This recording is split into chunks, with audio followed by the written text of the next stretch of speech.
como voy a tratar de demostrar en este podcast, no sé si lo voy a conseguir, y aunque perdamos suscriptores por el camino, que no tenemos que cumplir la ley, a pesar de todo lo que hemos dicho. Legalismo es el intento de ganar el favor de Dios a través de nuestra obediencia. Antinominiano echa mano de la gracia de una forma incorrecta. Le lleva a no esforzarse en nada. Como Cristo ya pagó, cuando recordamos el Evangelio, entonces ahí es donde recibimos la verdadera gasolina espiritual para poder vencer al pecado y para poder andar en santidad. Hola, ¿qué tal? Bienvenidos, bienvenidas a Charlas de Sobremesa, el podcast de Sola Lectura. Tomad asiento, poneos cómodos, porque hoy tenemos un nuevo episodio del podcast. ¿Qué tal, Samu? ¿Cómo estás? Bienvenido. Muy bien, pues como siempre, muy contento de estar aquí en Una charla más. nueva charla de sobremesa, ¿eh? Una nueva Buah. charla. Ya son varias, gracias al Señor. Vamos ahí acumulando episodios. Sí, la verdad que muy agradecidos al Señor y a los hermanos que nos siguen, que nos van comentando nuestros conocidos que les va gustando, que bueno, la verdad que estamos contentos, ¿no? Con la acogida en general de estas charlas. Así Sí. que animado, genial. Gracias al Señor también por todos los comentarios, tanto en persona, gente de la iglesia Sí. y también online, ¿no? A través del Instagram, a través del YouTube. Y nos encanta poder compartir acerca de la palabra, compartir juntos, aprender juntos. Ujú. Y por eso estamos también aquí hoy. Obviamente, ya sabes que se pueden suscribir al canal de YouTube, Claro. darle 5 estrellas en iVoox, Apple, Spotify, todas estas cosas que hay que decir. Seguir en Instagram, Sola Lectura. Muy bien, y en el día de hoy tenemos un temazo. Me hace mucha ilusión, nos hace mucha ilusión, y creo que a vosotros también, que va a ser la ley y el evangelio, o ley versus evangelio. Vamos a estar hablando de unos temas muy interesantes: legalismo, antinomianismo, alguna palabreja por ahí, ética, la ley de Dios, Ujú. si algo está vigente o no, la ley está vigente hoy día, hay que cumplirla, si no, los 10 mandamientos. Ahora veremos, ¿no? Cristo entonces que cumplió, es que hay muchas cosas. Pero con calma, porque lo haremos entendible para todos y la idea es que todos salgamos edificados y bendecidos. Así que, Samu, vamos allá. Vamos. Queremos dejar claro que hay dos extremos de los que nos queremos alejar, ¿no? Sí. Yo diría que deberíamos empezar por aquí, ¿no? Venga. ¿Dónde no queremos caer?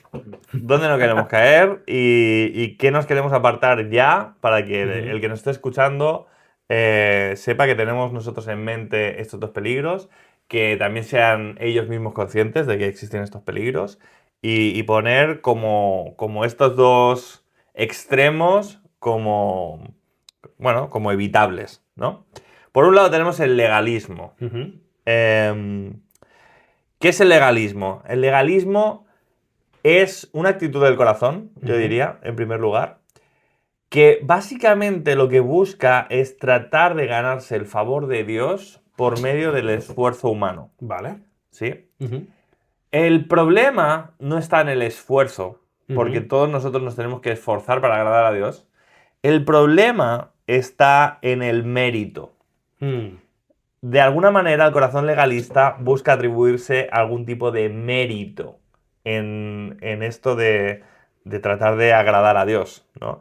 Y las personas que son o que tienden a ser legalistas tienden a ser bien rígidas y tienden a tener poca misericordia porque ven todo como desde una perspectiva, desde una óptica donde el esfuerzo moral y personal les va a llevar o les lleva a ser superiores moralmente que los demás y en su imaginario agradar así más a Dios. Vale. ¿Sí? Entonces, todos conocemos a algún legalista que otro. Todos tenemos algunos impulsos legalistas en nuestro corazón, ¿verdad que sí? Entonces, tenemos que conocer lo que es el legalismo y saber que ese peligro está ahí y desecharlo, ¿no? No queremos caer en el legalismo. Para nada. Ahora, ¿cuál es el punto opuesto al legalismo? ¿Cuál vendría a ser? Vale, bueno, ahí podemos decir, que algunos te dirían que es el antinomianismo. También se podría decir que está el Evangelio presente, que en verdad es el extremo, que una cosa es, para apartarte del legalismo tienes que ir al Evangelio. Bien. Entonces ahí podemos definir legalismo versus Evangelio, o que si el legalismo y el antinomianismo, que se suele hacer como el extremo del legalismo, Ujú, son completamente extremos del Evangelio, ¿no? ujú. Podemos ir por ahí también.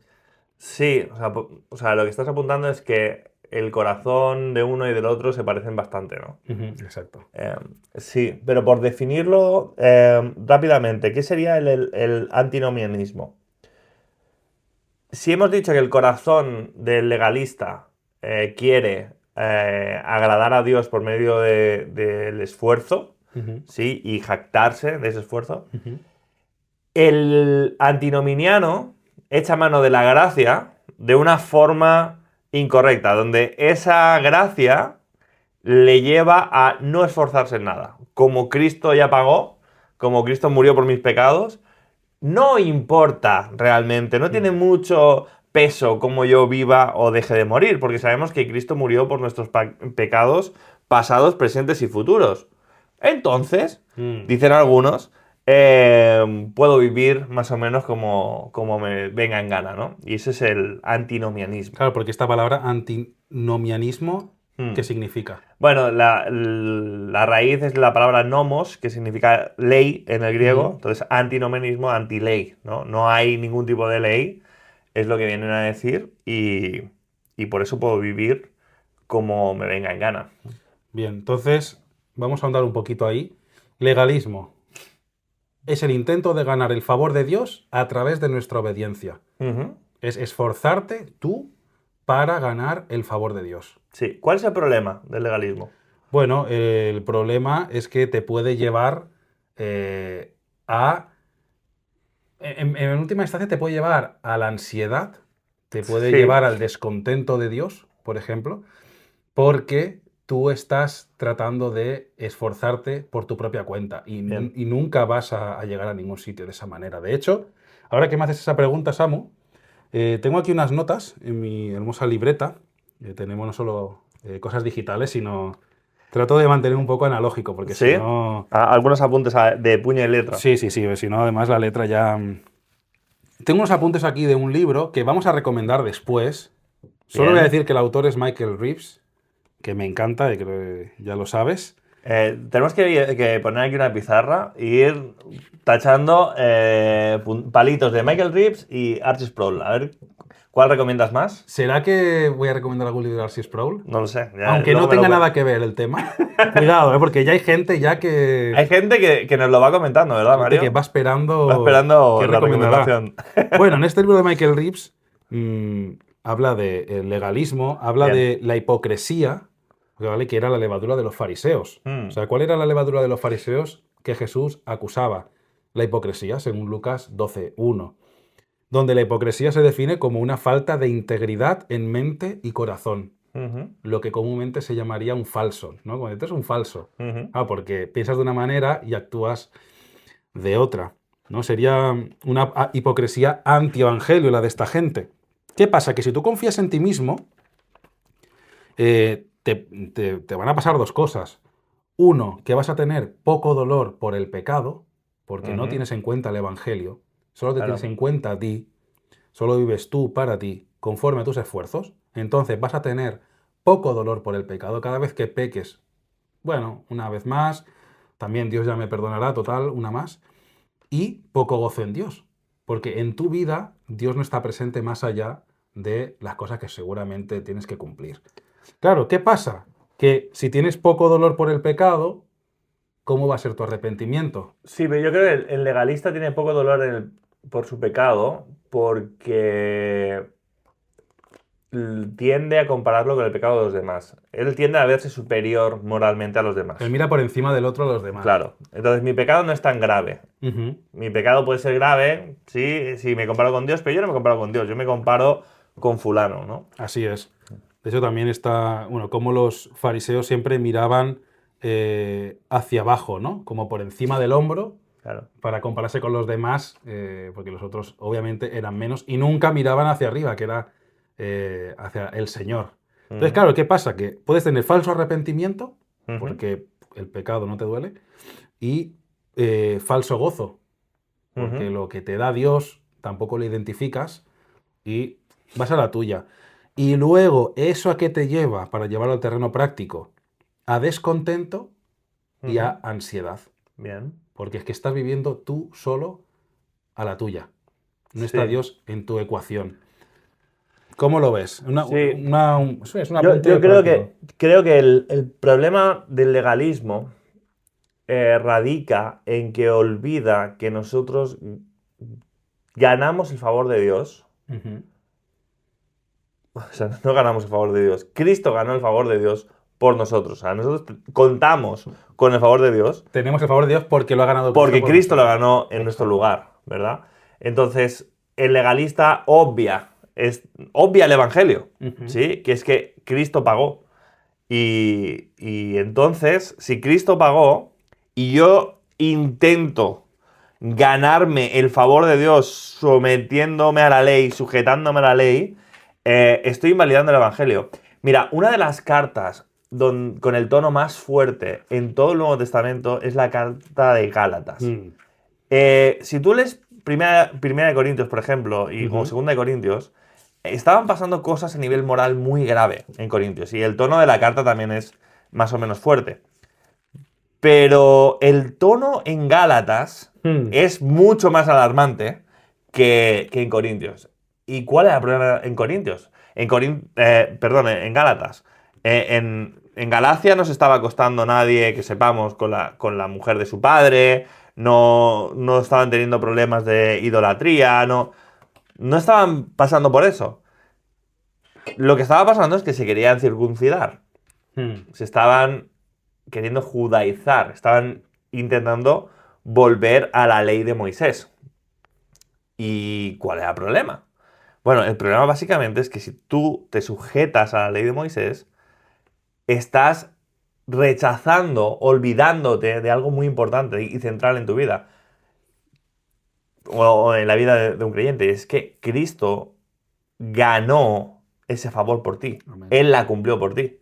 Entonces, el legalista tiende a olvidarse de que no hay nada que ganar. Cristo lo ganó. Y eso es un problema, porque el legalismo, insisto, invalida el Evangelio. Se olvida del Evangelio, se olvida de lo que Cristo hizo. Entonces, ciertamente tenemos que apartarnos de esa visión. Y luego tiene toda esa serie de implicaciones prácticas, ¿no? Exacto. De que luego, pues, al final, ¿por qué te lleva a la ansiedad? Bueno, te lleva a la ansiedad porque nadie es perfecto. Y si tú cuentas con tu justicia para ganarte el favor de Dios, tú puedes estar engañándote durante un tiempo que lo estás haciendo muy bien, pero tarde o temprano vas a caer y vas a ser consciente de que eres pecador. Así es. ¿Sí? Entonces, eso siempre te va a llevar a una inseguridad tremenda. Pero si en vez de confiar en tu propia justicia, confías en la justicia de Cristo, en lo que Él hizo por ti, entonces eso es muy, muy distinto, ¿no? Así es, sí. Pongo el ejemplo de los fariseos Dale. porque y Michael Reeves me encanta porque te habla al corazón directo y siempre te lleva al Evangelio. Me recuerda sería como un autor tipo Sugel, que también en sus predicaciones siempre está el Evangelio presente. Pues Michael Reeves va por ahí y me parece un punto más dulce aún, es una pasada. Una de las muchas cosas que dice en ese libro acerca de los fariseos es que sí tenían un alto concepto de las escrituras, pero pensaban que en las escrituras tendrían vida. Confiaban en las escrituras, ahí se quedaban. Me gusta como lo dice la Biblia de las Américas, que dice, examináis las escrituras porque vosotros pensáis que en ellas tenéis vida eterna y ellas son las que dan testimonio de mí. Eso lo dice Jesús en Juan 5:39. En la Reina Valera pone, examinad las escrituras porque vosotros pensáis, ¿no? Pero me gusta la LBLA que creo que va por ahí. Vosotros las examináis porque pensáis que tenéis vida eterna, pero es que ellas hablan de mí. Os estáis quedando ahí como un fin en sí mismo, el conocimiento. Claro. Y también dice Michael Reeves que seguramente los fariseos, porque a veces los dejamos muy atrás en el tiempo y les miramos nosotros por encima del hombro. seguramente un fariseo hoy día sería como un anciano de la iglesia, con mucho conocimiento y muy respetado y aplaudido. Sí, claro que sí. No hay que pensar que es algo que hoy en día no existe, al revés, a lo mejor, y me chocó mucho cuando leí eso, que esa es la forma que tendría un fariseo hoy día. No sería alguien que le estaría, no, mira este, no, uy, esto es un fariseo, fuera, fuera. No, a lo No, mejor no. luciría más como un anciano respetado, aplaudido, porque sabe mucho Claro, y eran los tal. líderes espirituales del pueblo. Ujú. Eran los líderes espirituales, no eran como, bueno, parece que los evangelios de alguna manera los tratan como los malos, son los malos de los Mm, evangelios, ¿no? sí, Pero eso culturalmente era el contraste, porque se suponía que eran los principales del pueblo en cuanto al servicio en el templo se refería, en cuanto a la enseñanza de la escritura, etcétera, ¿no? Entonces sí, sí, desde luego, no estaban mal vistos mm, en su tiempo.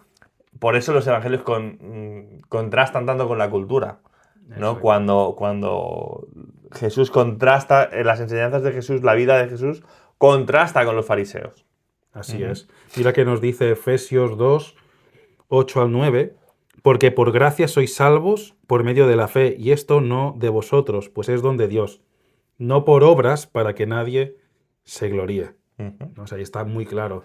Y eso es lo que fallamos los fariseos y podemos caer nosotros en ese legalismo, en Sí, esa claro. hipocresía, cuando en lugar de descansar en Cristo, vamos por nuestro esfuerzo. ¿Y cómo se refleja eso en el día a día? Pues tengo que leer más, voy a orar más, voy a tener más comunión, como un fin de ganarte. Es decir, Mira, porque haciendo esto le agradaré más a Dios, sí. como buscando algo. Y una cita de Sujel Michelin que dice, en el cristianismo la santidad es un resultado, no una causa. No es Ujú. lo que te va a hacer agradar más a Dios para ganarte algo, sino Mm. porque Cristo ha transformado tu corazón, te ha dado todo y puedes descansar en Él, tú como resultado, y porque te hace bien a ti, va a brotar de ti conocerle más, Claro. orar más, estar en comunión con los hermanos. Yo creo que el problema en la iglesia es que mucha gente vive la vida cristiana mirándose el ombligo. Hmm, Entonces, em,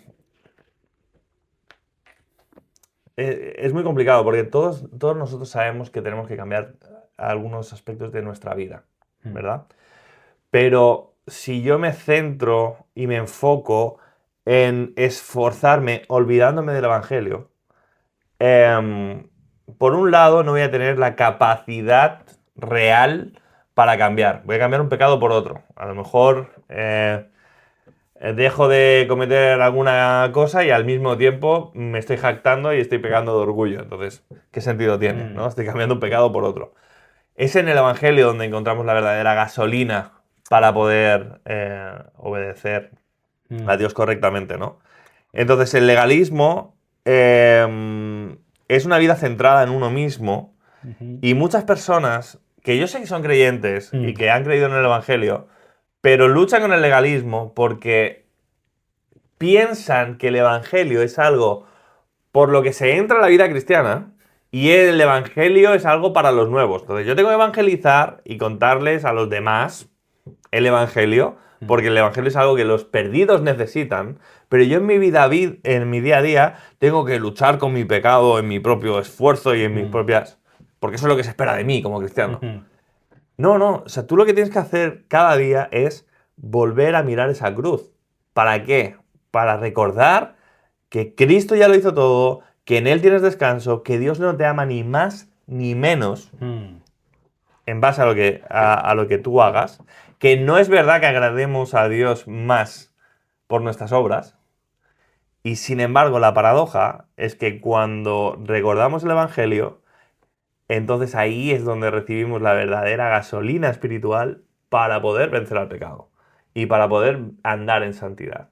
¿Sí? Y es una paradoja, porque es cuando recordamos que no lo podemos hacer y que Él lo correcto. hizo, que entonces ahí es cuando eh, paradójicamente encontramos la manera, las fuerzas en Cristo para poder andar en Mm. santidad.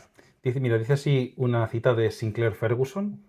también un maestro de confianza, dice, el legalismo consiste simplemente en separar la ley de Dios de la persona de Dios. Eva ve la ley de Dios, pero ha perdido de vista a Dios mismo. Claro. En consecuencia, al separar su ley de su amor y generosidad, fue engañada y terminó escuchando la ley solo como una privación negativa y no como la sabiduría del Padre Celestial. O sea, sería separar la ley de Dios de la persona de Dios. Sí. Es olvidarse de que Dios es bueno. Mm. No, Dios manda, ok, manda, pero ¿me puedo fiar de él? O sea, ¿es confiable? ¿De verdad es digno de mi crédito, de que yo le dé crédito? ¿Es digno de mi confianza? No, conozco la ley, conozco la norma, conozco lo que Dios dice, pero cuando, como tú dices, ¿no? Cuando lo separas del mandamiento de la persona de Dios, te olvidas quién es Dios, el mandamiento puede ser algo en lo que no confiamos. Porque nosotros mismos, en nuestra propia opinión, dice la escritura que el sabio el necio se cree sabio en su propia opinión. En nuestra propia opinión, podríamos pensar que el mandamiento no me aplica o no es lo mejor para mí. Y yo sé que Dios lo manda, pero ¿será Dios lo suficientemente sabio, lo suficientemente bueno? ¿Será Dios lo suficientemente capaz como para en su escritura reflejar un mandamiento que me sirva a mí en esta situación? Y entonces desconfiamos de Dios porque nos olvidamos de quién es Dios, ciertamente. Así es. Qué Por bueno. ahí iría el legalismo y luego está ese antinomianismo que afirma que Dios no requiere que el creyente obedezca la ley moral, es decir, los 10 mandamientos, que luego ahondaremos en eso. Y en su forma más extrema y perversa, el antinomianismo permite una conducta inmoral basada en la indulgencia de la gracia. Es decir, esto es una cita de Ligonier, la que acabo de leer, de un artículo de Ministerio Ligonier. Y, bueno, llevado al extremo, vives de una manera totalmente inmoral porque siempre te amparas a que, total, Cristo ya ha muerto por mis pecados. Claro. Es como el extremo contrario, ¿no? O sea, por un lado, no ves nunca, no recuerdas que Cristo ya se ganó ese favor de Dios por ti. Por otro lado, quieres echar mano de esa excusa, del Evangelio como una excusa para descuidar tu vida espiritual, moral, ética. O sea, tú puedes vivir como te dé la gana porque Cristo ya pagó. Entonces la pregunta es si tú realmente has entendido lo que es el costo de la gracia, ¿no? Había un autor alemán, Bonhoeffer, que él hablaba del concepto de la gracia barata, ¿no? La gracia barata era esto, una gracia que ha costado poco conseguirla, ¿no? Pero la gracia que vemos en las Escrituras es una gracia muy cara, que costó la sangre del Hijo de Dios. Y si tú has entendido el Evangelio, si tú has creído en el Evangelio, ¿cómo vas a pecar para que la gracia abunde? Como dice Pablo, ¿no? Porque ahí donde ha abundado nuestro pecado, se ha hecho más gloriosa la gracia de Dios. O sea, Dios ha perdonado lo imperdonable. El problema es que nosotros tendemos a no ver tan grave nuestro pecado. Pero es gravísimo ante los ojos de Dios. Pues estamos pecando contra un Dios muy santo. Entonces nosotros por un lado rebajamos el pecado, pero ante el gran escándalo del pecado del hombre, la gracia de Dios ha sobreabundado. Ahora, hay algunos que dicen, bueno, pues que sobreabunde más. Claro. ¿No? Yo voy a seguir pecando libremente para que la gracia aún sea mayor. Bueno, ojo, porque tal vez si piensas así, pues no hayas conocido verdaderamente el Evangelio, no hayas entendido verdaderamente lo que es la gracia realmente y el coste de el perdón de tus pecados, ¿no? Cuando lo tienes en tan poco, es porque no has entendido el alto valor que tiene tu perdón. Sí. O sea, no has entendido lo grave de tu situación, lo grave, no solo porque ibas a ir al infierno, sino que ibas a ir al infierno justamente. Claro. que cuando Dios condenándote por toda la eternidad, sufriendo en el infierno, está siendo justo en virtud del pecado que has cometido, de los pecados que has cometido, ¿verdad?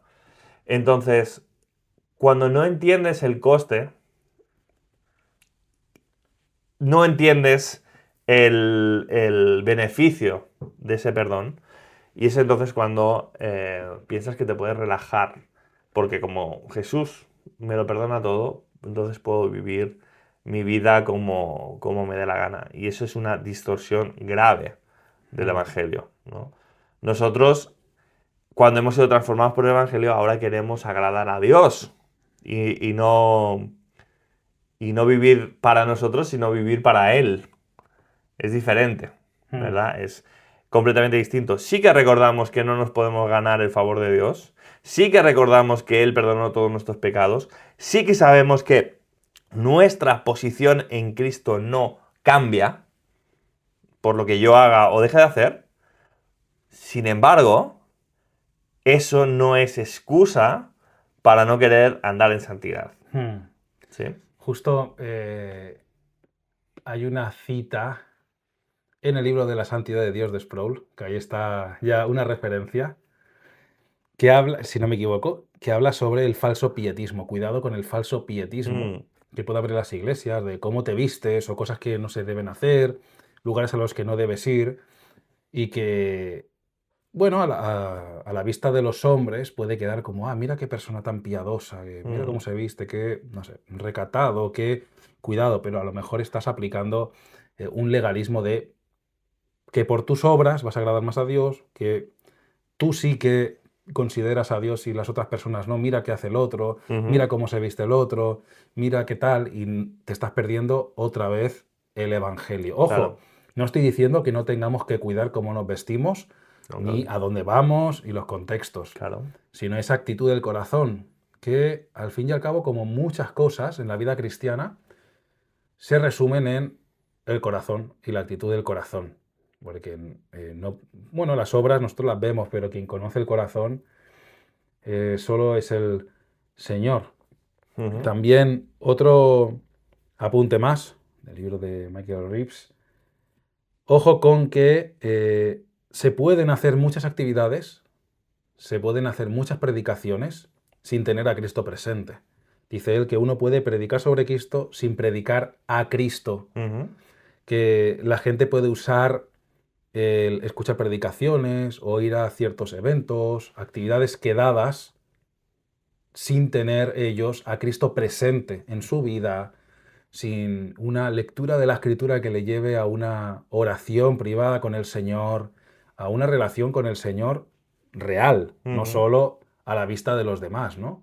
Y que, dice Reeves, es una frase fuerte, pero creo que se va a entender ya, es que la Escritura no es Cristo.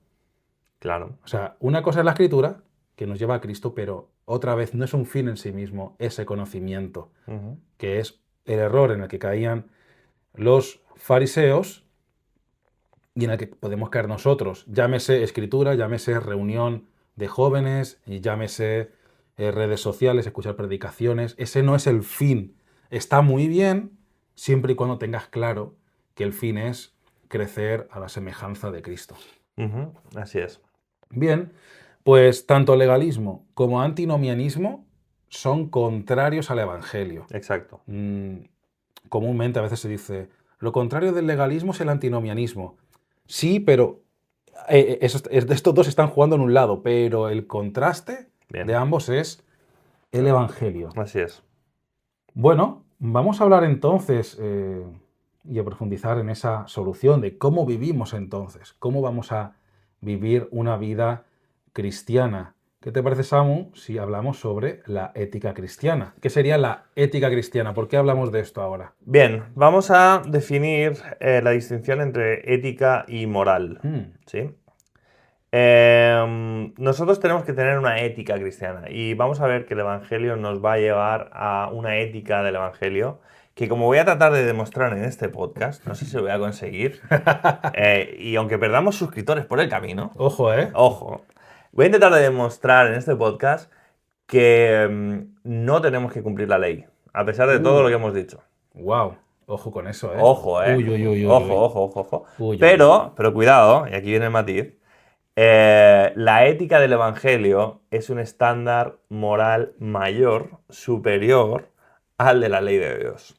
O sea que, puestos a elegir, sería más fácil la ley de Dios Es más que la fácil la ley ética de del Dios. Evangelio. Uy, Es más fácil la ley de Dios que la ética del Evangelio. Ahora, vamos a ver que eso no quiere decir descartar la ley de Dios completamente. Vamos a ver obvio. que sí, que la ley tiene un rol en nuestra salvación. Vamos a ver que la ley de Dios, nosotros nos podemos deleitar en ella. Vamos a ver cómo conjugan todas estas cosas.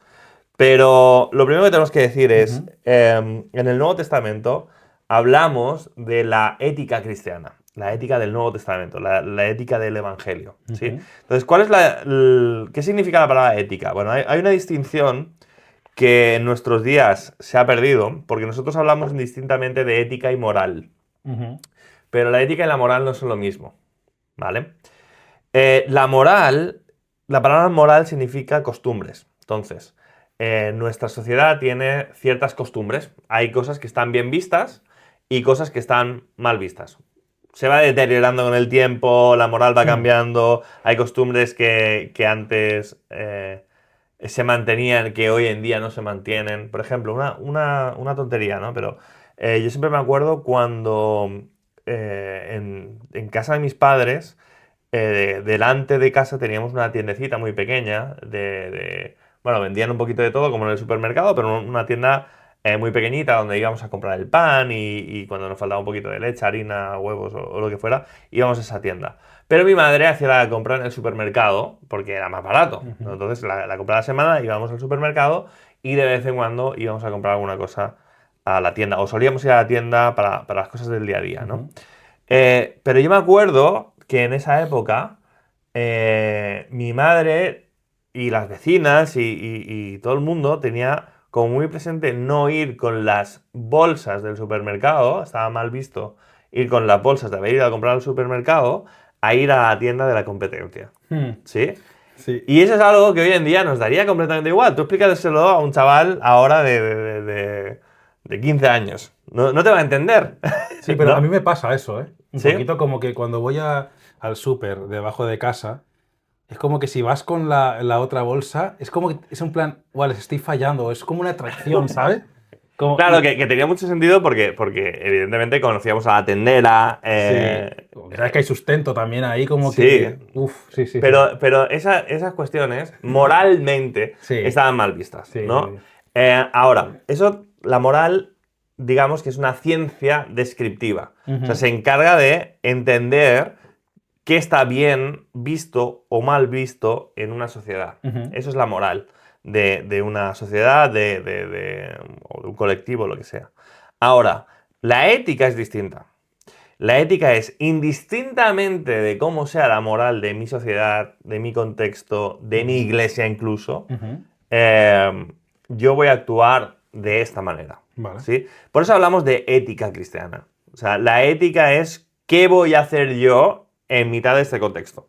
Entonces, la ética es prescriptiva, o sea, y se basa en principios, en deberes. O sea, yo voy a hacer esto, debo hacer esto, otro. Y no se basa en la mera observación de las costumbres, que vendría a ser la moral. Entonces, conviene entender que nosotros vamos a hablar de ética cristiana. Vale, o sea, una cosa sería la moral, que es qué hacemos y qué no hacemos. Sí. Y la ética estudia el por qué lo hacemos o por qué no lo hacemos o no deberíamos hacerlo. La ética estudia el por qué y se basa en principios de cómo me voy a comportar yo. ¿Sí? Exacto. Por ejemplo, yo no importa si está bien visto robar.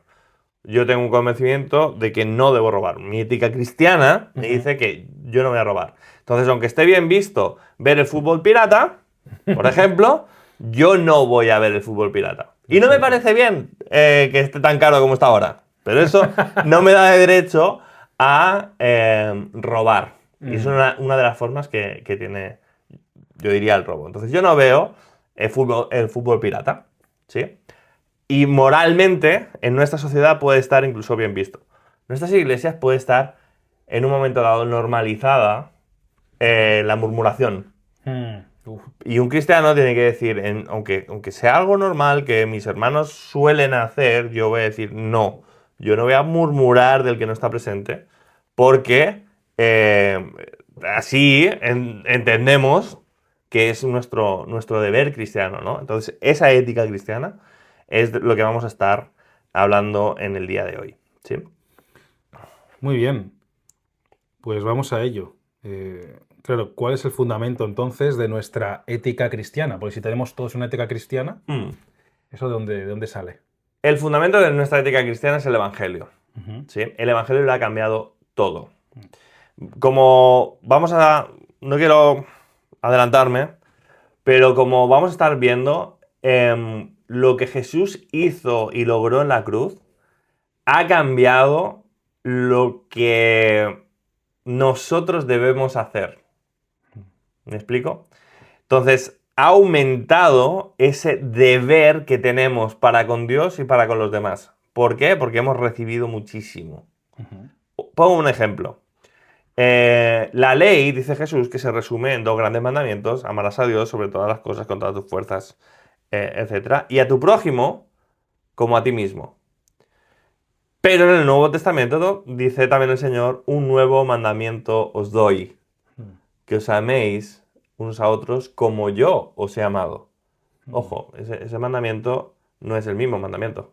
Que ya es grande el amar al otro como a ti mismo. O sea, imagínate Sí. ya cuánto nos amamos a nosotros. Claro. O sea, que eso es muy fuerte, ¿eh? Es muy gracioso en cierto sentido. Uno ya no lo podemos cumplir. Como a nosotros mismos ya no lo podíamos cumplir. Ya somos incapaces de amar a los demás como nos amamos a nosotros. ¿Sí? Pero es que la ética cristiana dice, sí, eres incapaz, pero tu deber va más allá. Mm, Amar a tu prójimo como a ti mismo sería lo justo. mm, Pero es que tú no has recibido justicia, tú has recibido gracia. Entonces tú ahora debes más. Entonces, la ética cristiana lo ha cambiado todo, por muchos motivos, como vamos a ver, porque Cristo cumplió la ley, y eso tiene una serie de implicaciones, pero también porque en la gracia que hemos recibido en Cristo, ahora nosotros debemos muchísimo más. Es como, a mí me gusta ilustrar esto con la parábola de los 2 deudores, ¿verdad? El rey tenía un deudor que le debía 10.000 talentos y ese hombre le pide piedad, le pide tiempo, le pide misericordia y el rey se lo concede. Pero luego este siervo va a un consiervo suyo y le reclama muchísimo menos. mm. Ese es grave. Ahora, ¿tenía derecho para reclamarle su deuda, lo que el otro le debía? Estrictamente sí, Claro, pero no a la luz de haber recibido un perdón tan grande. claro. Entonces, nosotros hemos recibido tanto que ahora la ley no vale. Tenemos un estándar aún mayor que la ley. Entonces, Cristo ha venido, ha cumplido la ley y nos ha dejado un estándar de ética y de moral mayor que el de la ley. Acuérdate, Mario, que el Señor Jesús nos dijo que si nuestras obras no eran, si nuestra justicia no era mayor que la de los fariseos, no entraríamos en el reino de los cielos. Entonces, tener la justicia de los fariseos o la justicia que los fariseos pretendían tener no es suficiente. Necesitamos un nivel de justicia mayor. Y esa es la ética que tenemos en el Evangelio. ¿Te ríes por algo en concreto? ¿Querías comentar algo? No, por lo de los fariseos. Como que siempre los tenemos como caricaturizados sería. Sí, puede ser. Y nosotros también le miramos por encima, los tenemos entre nosotros y no serían, me gusta como dice nuestro pastor David, ¿no? Como que si se presentara Satanás en la iglesia no sería, ¿no? Con el tridente y la cola, pues lo mismo, no los veríamos a los fariseos tan rápido, pero ¿No? están. Entonces, tenemos que hacer ese ejercicio de, oye, que los fariseos no es algo que quedó atrás. Hay principios de esta gente que siguen vigentes por el propio pecado que tenemos nosotros, ¿no? Claro que sí. Claro que sí. Muy bien. Entonces, si te parece, seguimos Claro que sí. y vamos a seguir con definiciones, ¿no? Entonces, hemos estado hablando de que la ley está cumplida, hemos estado hablando de si hay o no hay que cumplir la ley.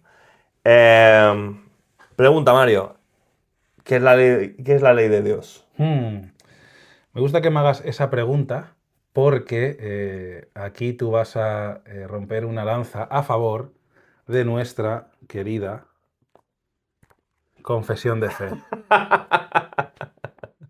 Madre mía, la que se viene aquí. La confesión de fe nos dice, ¿vale?, que Adán y Eva recibieron una ley de obediencia universal, ¿vale?, que estaba escrita en su corazón y que había una promesa de vida y una amenaza de muerte, ¿verdad? ¿Vale? Entonces, empezamos por ahí. Eran unas ordenanzas que tenían que cumplir, tenían Sí. que obedecer. También nos dice que esa misma ley siguió siendo reglada, perfecta de justicia, expresada en el monte Sinaí con los mandamientos, esa esencia, que lo podemos encontrar en Éxodo 20, y que a esta se le suele llamar ley moral. Que por otro lado, en todas las ordenanzas que vemos en la Escritura, está la ley ceremonial, que son las ordenanzas típicas, ¿vale?, de procederes, que algunas prefiguraban a Cristo, la venida de Cristo. Y en tercer lugar, que esta es la triple división de la ley que solemos escuchar y se habla muchísimo, está la ley civil, que estas expiraron junto al Estado de aquel pueblo, ¿no? O sea, cuando aquel pueblo expira, pues esas leyes O sea, de convivencia... la pretensión de la ley es que con la venida de Cristo, tanto la ley ceremonial como la civil expiran, pero la ley Claro, moral se mantiene. que de la ley civil quedan los principios de equidad, ¿no? ¿Sabes? Como, y ya está, pero sí, exacto. Así. Esto lo dice la confesión de fe. Si lo dice la confesión de fe, ojo, atenti, ¿vale? Ojos para ver y oídos para oír. No ojos para oír y oídos para ver. Muy Cuidado. Porque obviamente la confesión, como siempre decimos, pero siempre vamos a repetir, la obedecemos en tanto en cuanto se basa en la escritura. Claro. Si esto se lo inventan, fuera, a la hoguera. Pero en tanto en cuanto me guía la escritura y me lo demuestra con versículos, estaremos de acuerdo, pero obviamente hay matices. Entonces, Samu, tira tu bomba, a ver, ¿qué te pasa con la triple división de la ley? Mira, yo creo que esta pregunta la estás haciendo de forma capciosa para que si excomulgan a alguien, me excomulgan a mí. Entonces, te voy a devolver la pelota. A ver. Te voy a hacer una pregunta, Mario. ¿Debemos cumplir los 10 mandamientos, sí o no?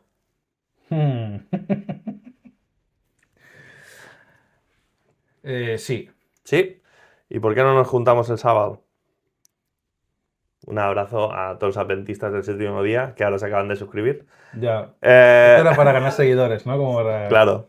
¿Por qué no nos juntamos el sábado? Bueno, buena pregunta. Es que ya estoy pensando ya más por delante yo. A ver, sabemos que con los 10 mandamientos, bueno, en la premisa de que Cristo Vamos ha a ver. cumplido partes de esta ley, no estoy de acuerdo. O sea, A ver. antes hemos dicho como que Cristo ha cumplido la ley la ceremonial y la civil, ¿has dicho? Sí, bueno, eso es la confesión. Dice que desde que Israel ya no es Israel y desde que Cristo cumplió lo que la ley ceremonial prefiguraba, pues estas ya no están vigentes. Pero Eso es lo que dice la Pero yo esa confesión. premisa lógica ya no estoy de acuerdo. Ah, bueno, tú no estás de acuerdo. Claro, claro. Pero te he hecho una pregunta. ¿Hay que cumplir los 10 mandamientos? Yo voy a sostener, no mucho rato, pero voy a sostener esta idea de que no hay que cumplir los 10 mandamientos. De que no hay que cumplir los 10 mandamientos. No. Ni intentarlo. O sea, no. Ni sirven como guía.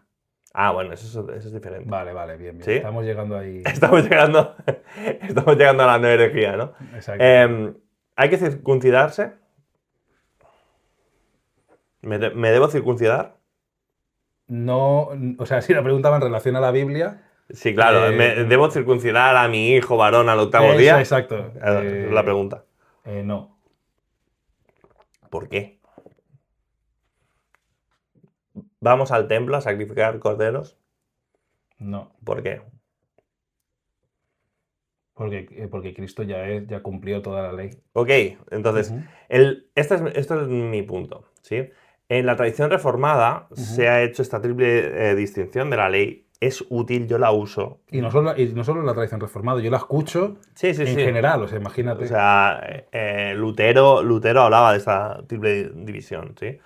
Entonces, es cierto que está la ley moral. En un sentido, nosotros cuando lo dividimos podemos ver que hay mandamientos de carácter moral, mandamientos de carácter civil, mandamientos de carácter ceremonial, pero se ha intentado hacer esta simplificación. La ley moral se resume en los 10 mandamientos, ya hemos visto que no, hay uno que es ceremonial, que sería el día de reposo, ¿sí? No parece moral. Entonces, esta simplificación, el problema que yo tengo con ella es que nos perdemos en esta lógica el Evangelio y cómo el Evangelio lo ha transformado todo. ¿Sí? Porque la lógica es esta. Cristo ha cumplido unas partes de la ley que nosotros no tenemos que cumplir, pero el resto sigue siendo nuestro deber cumplirlo. Vale, ¿y cómo hago yo esa distinción? Por los 10 mandamientos. Ya, pero no nos juntamos los sábados. Los primeros cristianos empezaron a juntar los domingos. ¿Sí? A reunirlos el primer día de la semana. Y tenían motivos para ello. Pero la cosa es, ¿no será que en el Evangelio toda la ley, por un lado, ha sido cumplida y ahora toda la ley cobra un nuevo significado en Cristo? El Nuevo Testamento habla de la ley de Cristo. ¿Sí? Sí. Entonces, si tú me preguntas si puedo matar o no matar, Claro. evidentemente la respuesta es que en la ética cristiana evidentemente no debemos matar. Pero el mandamiento va mucho más allá en el Nuevo Testamento. ¿Sí? Cristo cumplió perfectamente toda la ley. Y cuando es toda, es toda. Y la distinción triple la hemos hecho nosotros con teología, pero Pablo no habla de esa distinción. Cuando Pablo dice que Cristo ha cumplido la ley, no está distinguiendo entre qué ley ha cumplido o ha dejado de cumplir, ¿verdad? Cristo cumple la ley. Ahora, ¿eso qué significa? Bueno, eso significa que nosotros ya no tenemos que cumplirla, sino que vivimos confiando en que Él la cumplió. Por eso no sacrificamos animales. Por eso hemos dejado toda la cuestión ritual. Y por eso, ahora que queremos agradar a Dios, vamos a la ley y esa ley es instrumento y guía para nosotros para saber lo que es lo que le agrada a Dios, como el resto de la escritura. ¿Me explico? Como toda la escritura funciona de esa manera. Entonces, yo voy a la ley y veo no matarás, y en el Evangelio eso cobra una nueva dinámica. Siempre pongo este ejemplo, pero lo ilustra bastante bien. Imagínate que a mí me cae mal mi vecino. Y yo que lo mataría. Pero voy a la ley y dice, no matarás. Y yo, ¡ah! Yo con las ganas que le tengo, pero la ley no me deja. No me deja matarle. Ahora, en el Evangelio cobra un nuevo significado. ¿Por qué? Porque no es simplemente no matarás, sino yo entiendo que Dios, teniendo el derecho de matarme a mí, debiendo en su justicia matarme a mí, me ha dado gracia, me ha perdonado, me ha amado. Y yo ahora debo amar a mi vecino. Entonces no es simplemente no matarás y simplemente preservar la vida, como se suele llevar este mandamiento a la parte positiva de preservar la vida, estoy de acuerdo. Pero te tiene que llevar a amar a tus enemigos, te tiene que llevar a amar a aquellas personas que te caen mal. Y eso es como el Evangelio lo ha cambiado todo. Ahora, hay mandamientos, por ejemplo, que uno pudiera celebrar que ya no estuvieran. ¿Sí? Estoy pensando, pues, ¿qué pasa si yo mañana me quiero comprar una persona? Claro. Pues en Israel habían leyes, en la ley del Señor, habían leyes que estipulaban de qué forma tú te podías comprar un esclavo y había unas diferencias si era israelita o no era israelita y había una serie de regulaciones. Entonces, tú puedes ver eso y puedes celebrar que no haya que cumplir la ley. Sin embargo, yo creo que esos mandamientos, a la luz del Evangelio, también funcionan para nuestra instrucción, porque tú ahí puedes ver de qué manera opera la justicia de Dios y la sabiduría de Dios a la hora de poner sus leyes.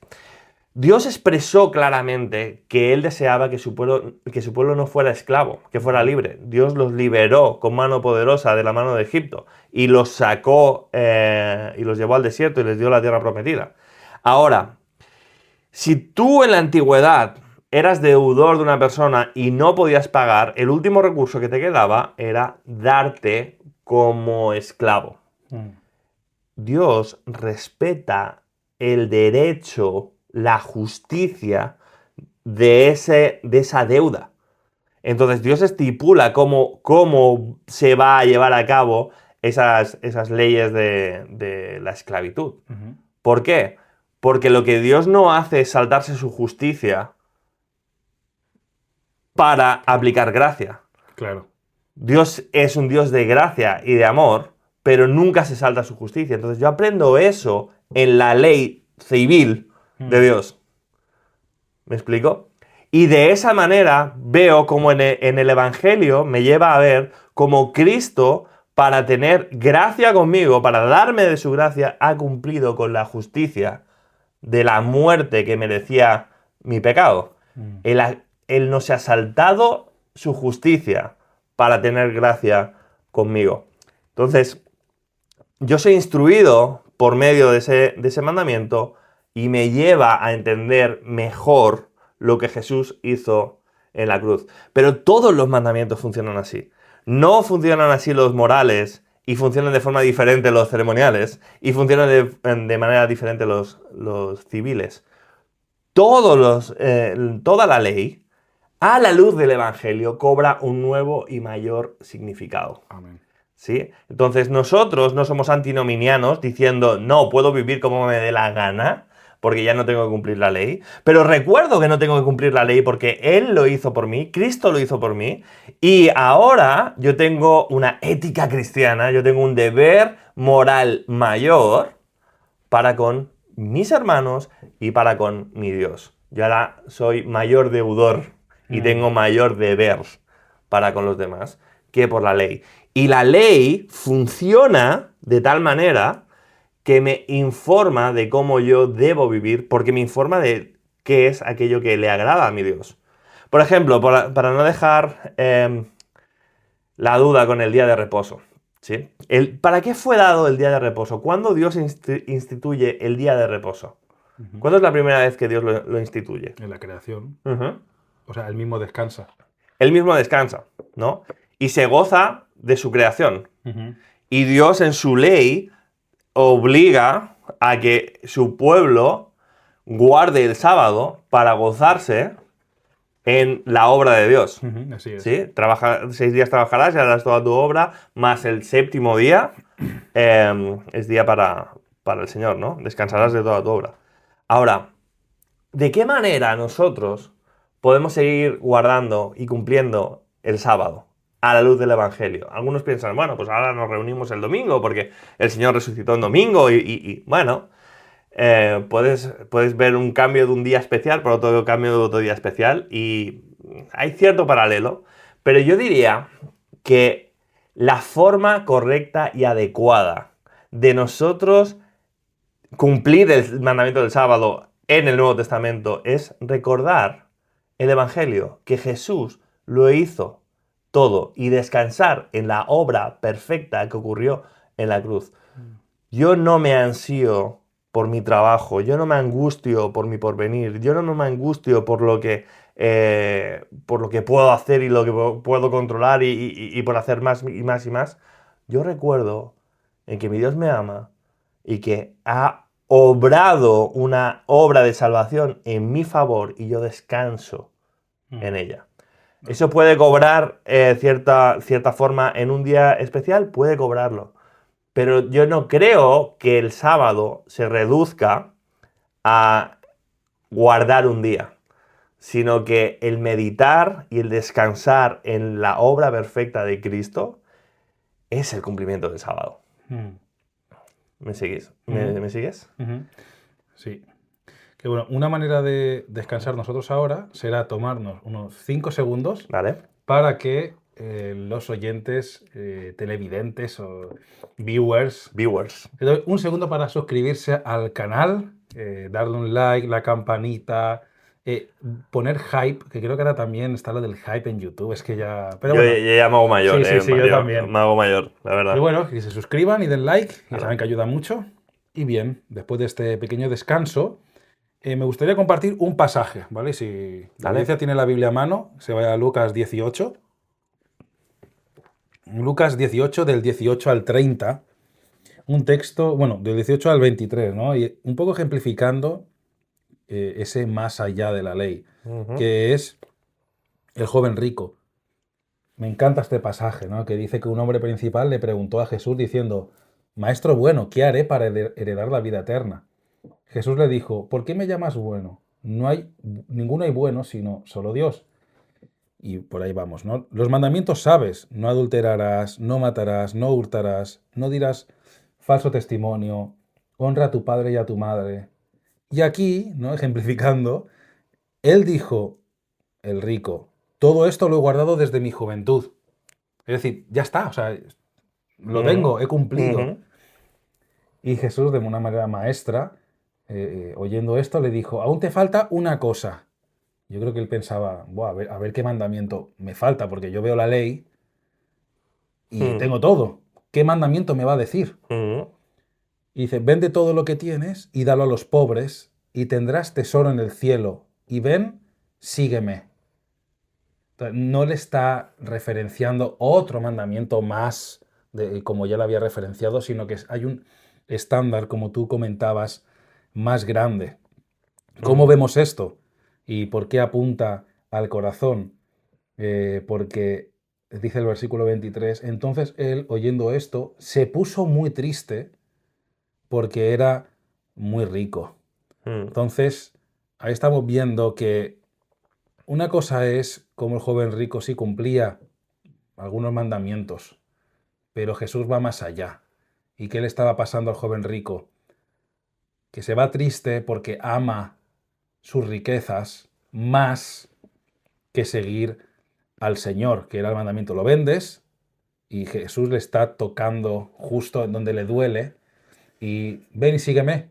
Sí. Pero no, y Cristo va más allá. Ahora hablaremos de este uso de la ley, ¿no? Porque la ley sirve para llevarnos a Cristo como un ayo, como un pedagogo, en el sentido en el que nos muestra nuestro pecado, en primer lugar. Entonces, aquí Jesús muy hábilmente no empieza a discutir si es verdad que él ha guardado todos esos mandamientos perfectamente o no, que sabemos que no.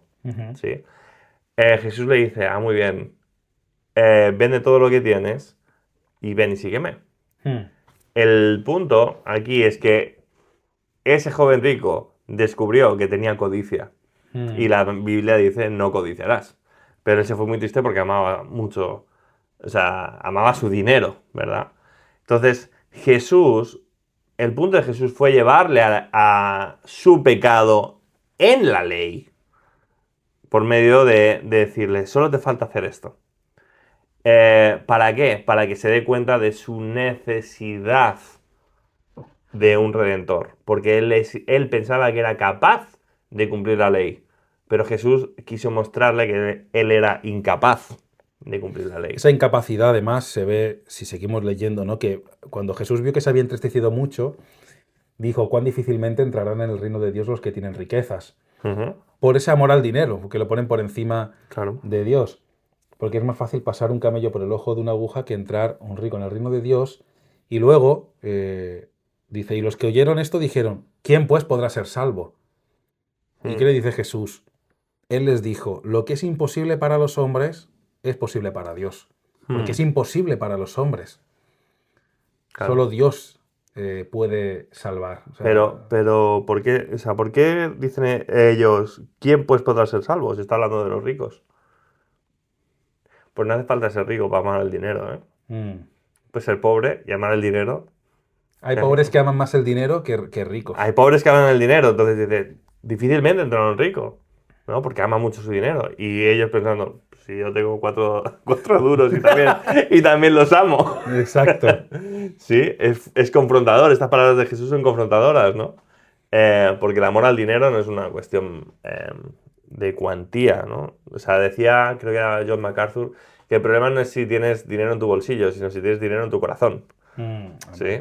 Entonces, aquí Jesús está apuntando a lo difícil que es para un rico, porque el rico evidentemente ama mucho su dinero, pero hace falta ser rico para amar el dinero. Sí. Y qué tierno aquí la interacción de Pedro y Jesús, ¿no? Que dice, entonces Pedro dijo, otra vez nuestro amigo Pedro, he aquí nosotros hemos dejado nuestras posesiones y te hemos seguido. Salta, ¿no? Y Jesús le dice, ¿no? De cierto os digo, dando un poco de, no sé, de tranquilidad también, que no hay nadie que haya dejado su casa, o padres, o hermanos, o mujer, o hijos por el reino de Dios, que no haya de recibir mucho más en este tiempo y en el siglo venidero la vida eterna, ¿no? Como esa mirada en lo celestial. También Sí. ese consuelo, ¿no? A Pedro, pobre bebagino. ¡Buah! Pues entonces, oye, que nosotros le hemos dejado todo, ¿no? Sí. Y Jesús también vemos ternura por su parte en algunas interacciones con ellos, de decir, bueno, o sea, sé que no entienden todo los apóstoles, porque queda claro en los evangelios que no siempre entienden todo, pero Jesús deja claro también Sí. eso. Muy Así bien. Y es. bueno, Gálatas 3:24 es el versículo que tú has mencionado antes, que nos viene muy bien, que es de manera que la ley ha sido nuestro ayo, otras versiones dicen tutor, para llevarnos a Cristo, a fin de que fuésemos justificados por la fe. Es decir, en este episodio estamos tratando de demostrar que la ley, varias cosas, no es un fin en sí mismo, ¿No? que la ley también nos lleva a Cristo, Ujú. y que no se queda ahí, sino que hay un estándar mayor, ¿no? Hay Exacto. Ujú. bastantes cosas que estamos Sí. comentando. Sí, si te parece podemos pasar al rol de la ley en la salvación, ¿no? Venga. Ya hemos dicho este aspecto de que la ley juega un papel en nuestra salvación porque nos lleva a Cristo, Ujú. ¿sí? Ahora, em, eso, ¿cómo funciona, no? La ley nos muestra nuestra incapacidad de amar a Dios, nuestra incapacidad de obedecer a Dios. Nos muestra la realidad que es un hecho desde el huerto del Edén, que nosotros somos y nacemos como enemigos de Dios, Ujú. ¿verdad? Entonces la ley lo que hace es refleja ese pecado. Muchas veces podemos ver en nuestros días que es la ley la que hace el delito Mm. y no el delito en sí, ¿no? Por ejemplo, si yo fuera por un país donde no hay normas de tráfico, yo podría ir a 240 por hora por la carretera, ¿verdad? Y no estaría infringiendo ninguna ley. Ahora, en el momento en el que existe una ley que me dice que el máximo de velocidad es a 120, el hecho de que yo vaya a 121 Mm. es quebrantar la ley, eso ya es un delito. Luego será del tipo que sea. Pero ya estamos quebrantando la ley. Entonces, la ley vino en un sentido para mostrarnos, o sea, la ley creó el pecado, hizo el pecado. El pecado ha venido por la ley, dice Pablo. Y para que sobreabundara más, además.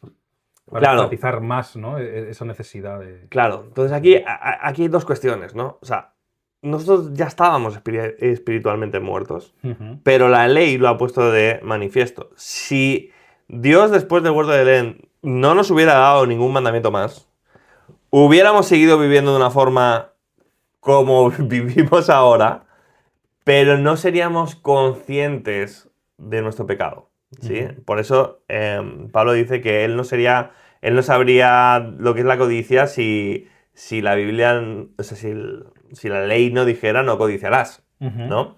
Entonces, la ley ha venido, nos ha sido dada, para que de esta manera nosotros cobremos conciencia de que necesitamos un Salvador, necesitamos redención, necesitamos de que Dios nos salve, porque nosotros mismos no éramos conscientes de ello, de esta necesidad de salvación. Entonces, por eso Dios nos ha dado su ley. Así es. Por otro lado, Mario, te hago una pregunta hipotética. Vamos a hacer teología ficción. Uy. A ver. ¿Qué pasaría si tu pequeña Lucy, que es un bebé, ella cumpliera la ley perfectamente desde ahora hasta que falleciera? ¿Se podría salvar por la ley? ¿La ley es un medio de salvación? ¡Fua! ¡Qué preguntaza! ¿Y si naciera sin pecado? Claro, es que ahí... Claro. Es que claro, Es ahí que está. claro. Es que yo te relanzo la pregunta. No, pero, o sea... La pregunta interesante es si naciera sin pecado, pudiendo pecar en cualquier momento, pero cumpliera toda la ley. Claro, Es que... la cosa es que vamos a suponer que sois los mejores padres del mundo, que no pongo en duda que lo seáis, y le enseñáis la ley de Dios desde pequeñita y no falla nunca y se hace mayor y... Todos los versículos de memoria. Todos los versículos y perfección. La ley sería un camino de salvación. La pregunta es más si la ley en sí misma es un camino de salvación o no. ¿Qué piensas? Bueno, me iría al Edén a ver qué pasó ahí. Porque si seguimos en teología ficción, si si Adán y Eva hubiesen cumplido la ley de Dios, ¿qué hubiesen obtenido? Bueno, podemos esperar que la vida eterna. Exacto. Porque ahí estaba el árbol el árbol de la vida. ¿Sí? Entonces, para ellos, al menos para ellos, sí que la ley les hubiese dado una esperanza que se dice escatológica, ¿no? Sí, pero no te estoy hablando de esa ley. Te estoy hablando de la ley mosaica. La ley de Moisés. La ley de Moisés nos fue dada como un instrumento para que fuéramos salvos. Hipotéticamente, si alguien la pudiera cumplir, se salvara por la ley. Naciendo sin pecado, ¿no? Es que ahí... O sea, yo creo que hay un punto importante. No, nunca nos fue dada como un medio de salvación. Las promesas de la ley son temporales. La tierra prometida... Y terrenales. Y son terrenales. Son temporales y terrenales, ¿no? La tierra prometida, la descendencia, todo ese tipo de cuestiones atienden a que Israel iba a alargar sus días en la tierra que Jehová, tu Dios, te da, si honraba a sus padres, ¿no? Por ejemplo. Ese tipo de cuestiones. Eran promesas de carácter temporal. Entonces, siguiente pregunta. ¿Heredaron la tierra prometida en base a su obediencia a la ley? No. ¿Cómo lo sabemos? Porque estuvieron continuamente desobedeciendo al Señor y fueron castigados. Así es. Y de hecho, tan pronto como Moisés baja de recibir las tablas de la ley, ¿qué ocurre? ¿Qué se encuentra Moisés cuando ha bajado? Hay una fiesta pagana literal. Una fiesta pagana, un becerro de oro al que estaban adorando, al que estaban diciendo, este es Jehová que nos sacó de la tierra de Egipto. Y Moisés simbólicamente quebranta las tablas de la ley, ¿no? Luego más adelante en Jeremías se nos dice que el pacto que hice con vuestros padres, ellos lo invalidaron. Entonces, en todo el Antiguo Testamento, la ley de Dios ha sido siempre un pacto invalidado desde el inicio. O sea, aún para recibir las promesas temporales que iban a venir dadas por la obediencia a la ley, ellos no las recibieron por las promesas dadas a Moisés en la ley, sino por las promesas hechas a Abraham. Que esas fueron por gracia. Y además fueron hechas antes de que eso fuera estipulada la ley y la circuncisión. 400 años antes. Ujú. Exacto. Entonces, es en virtud de la gracia que Israel eventualmente toma la tierra y es en virtud de la ley que Israel eventualmente es castigado y es deportada y es llevada al exilio, y etcétera, ¿no? Ujú. Entonces, vemos que el pacto de la ley estaba invalidado y sin embargo estuvo vigente durante todo el Antiguo Testamento. Los profetas no paran de apuntar a que se vuelvan a la ley, a que se vuelvan a la ley, a que se vuelvan a la ley, porque a pesar de que no tenía la capacidad para darle las promesas, era el deseo de Dios que su pueblo andara en sus estatutos y en sus preceptos. Entonces, no es por la capacidad de la ley para salvar en sí misma que Israel debía obedecer, sino por un Dios que había expresado su deseo de ser su Dios, que él demandaba esa obediencia de parte de su pueblo, ¿no?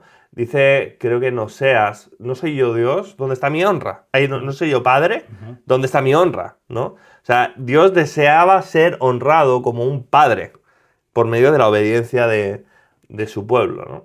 Entonces, fíjate el rol de la ley en la salvación. O sea, por un lado, no salva porque nadie la puede cumplir. Ujú.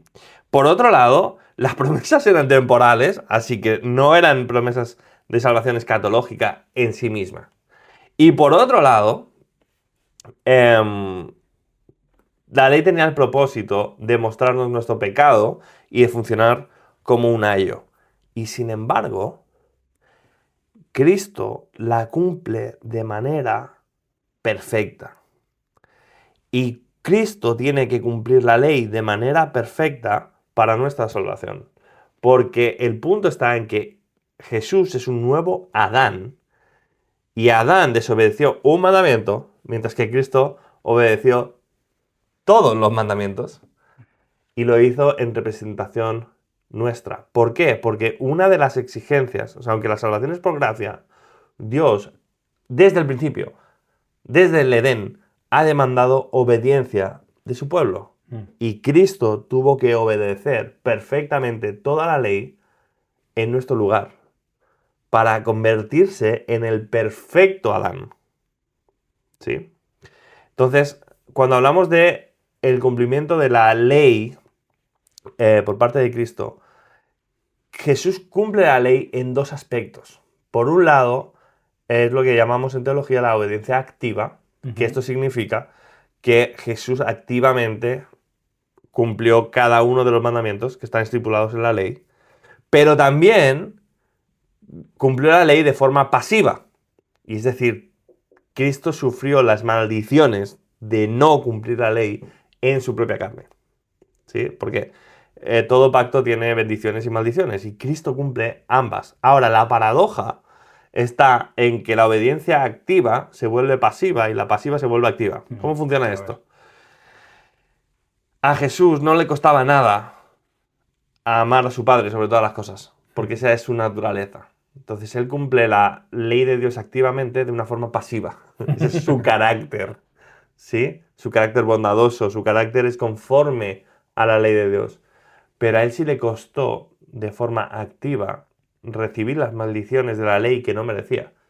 Si tú y yo recibiéramos las maldiciones de la ley, da igual que quieras o no quieras, porque no tienes opción, ¿no? Las recibes. Pero Cristo las recibió voluntariamente, de forma activa.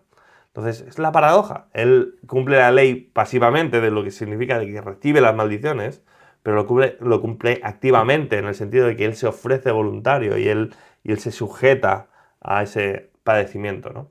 Entonces, la ley juega un rol en nuestra salvación porque perfecciona al mediador del pacto, que es Cristo, y porque de esta manera, por la obediencia de Jesús, nosotros recibimos la justicia que Él ganó por medio de la doctrina de la sustitución. Él la ganó y nos la otorga a nosotros, y nuestra injusticia Él la tomó y la cargó en aquella cruz, ¿no? Entonces, por medio de este intercambio que vemos en el Evangelio, la ley ha venido a cumplir un rol en nuestra salvación, efectivamente. Así es. Te voy a hacer una pregunta yo a ti ahora. Dale, va. Esa justicia que recibimos, ¿qué término latín usa Arsis Proul para esa justicia que viene de fuera? Esa es la pista. Para la justicia que viene de fuera. Ah, se me ha ido el término. ¿Cómo haces esto? Sí. Es una justicia. Ah, se me ha ido. Dale. Bueno, sería justitia extra nos. Extranos. Sí, Extranos. nos falta la pizarrita de tiza aquí ya. Extranos, sí, tenemos que hacernos con una. Extranos. Sí, esa justicia que viene de fuera, ¿no? Que recibimos. Ujú. Hay una nota que quiero dar, un apunte sobre esto y lo que has dicho antes también, y es que el Evangelio, o sea, el plan del Evangelio es desde el principio, Sí, no es un plan B que surge porque Israel falla. exacto. No es un camino secundario que Dios tiene que tomar de, vale, me ha salido mal el plan de Israel, Mm, ahora voy a poner las cosas en orden y dar una esperanza con Cristo. O sea, el Evangelio está planeado desde el inicio. claro. Y además, otra nota de celebración para nosotros es, volviendo a Gálatas, y cuando dice en el 3:6, así Abraham creyó a Dios y le fue contado por justicia. Sabed, por tanto, que los que son de fe, estos son hijos de Abraham. Y luego en el 9, de modo que los de la fe, es decir, nosotros, son bendecidos con el creyente Abraham. Es decir, nosotros, o sea, a Abraham le fue dada la promesa y creyó a Dios antes de circuncisión, antes de ley. Ujú, Entonces, todos los de la fe somos bendecidos en Abraham, no solo los de el Israel étnico, físico, que es a lo exacto. que ellos apuntaban, y era su Exacto. orgullo. Aquí Pablo tira un misil contra eso Mm, y refuerza eso, que el Evangelio es para todos y desde el principio. sí.